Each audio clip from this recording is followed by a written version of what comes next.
In February of 2012, at the age of 25, Dana experienced one of the most horrific things imaginable. She was burned alive.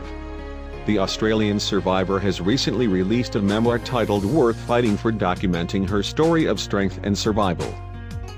Dana was at home, asleep on her couch, when a drug-crazed Natalie Dimitrovska snuck inside with a man named Daniel Stone. Natalie was jealous that Dana had spoken to her estranged husband at a party. Natalie woke Dana up, demanding to know where her husband was. A stunned Dana was completely clueless as to what Natalie was talking about.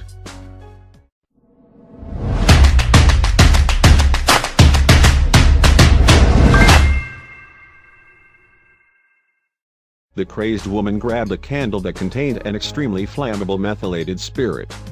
She uncapped the fluid and threw it on Dana. She was instantly covered in flames. Waving her hand in a zigzagging motion, she doused me with the chemical, hitting my face, arms, chest, everything from the waist up, Dana recalled in her new book Worth Fighting For. The methylated spirits caught the naked flame in my hand, and suddenly the whole world was on fire. The flame spread to my head, my hair went up in seconds, and when I reached up to wipe the burning chemicals off my face, my hands were already on fire. Dana's instinct was what we were all taught in school: to stop, drop, and roll. However, since she had been doused with a chemical, it only spread the liquid and the flames. Dana was screaming as loud as she possibly could for help as Natalie and Daniel escaped through her back door. Dana's dog, Killer, was whining in terror and confusion across the room.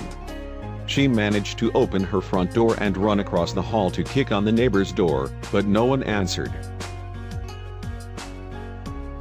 Dana ended up screaming so loudly that she drew the attention of someone in the gym of a nearby apartment complex. A man named Dennis Erickson ran to Dana's aid and comforted her while he called an ambulance to help. Dennis was great, so calm, and spoke to me really nicely to get me into the shower, Dana recalls. Asking me my name, telling me everything would be okay, that help was on the way, to just hang in there and that everything would be alright.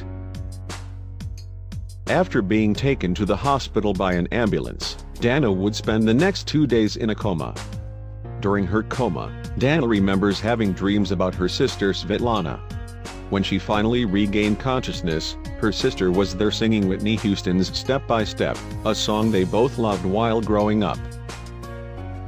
As it turns out, the lyrics to that Whitney Houston song would prove to mean a lot to Dana over the next few years.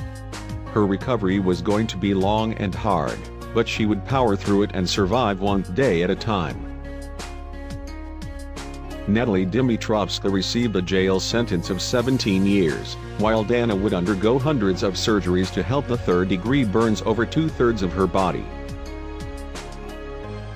In addition to all of the necessary skin grafts and procedures, Dana was required to wear a compression mask on her face for 2.5 years and a body garment for 3 years. She spent a year in the hospital having the skin on her chest completely replaced 3 times. Dana revealed her new face by removing her compression mask on the Australian show Channel 7's Sunday Night. The progress she had made was absolutely stunning. It was obvious that Dana was a true survivor and fighter.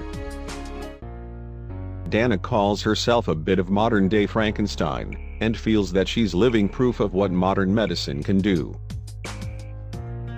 "I feel like I've won gold at the Olympics," she told Daily Mail Australia.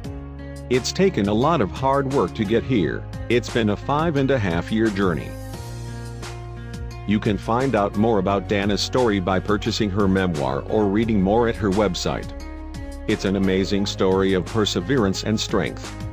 A portion of the proceeds from her book will be donated to the Burns Foundation.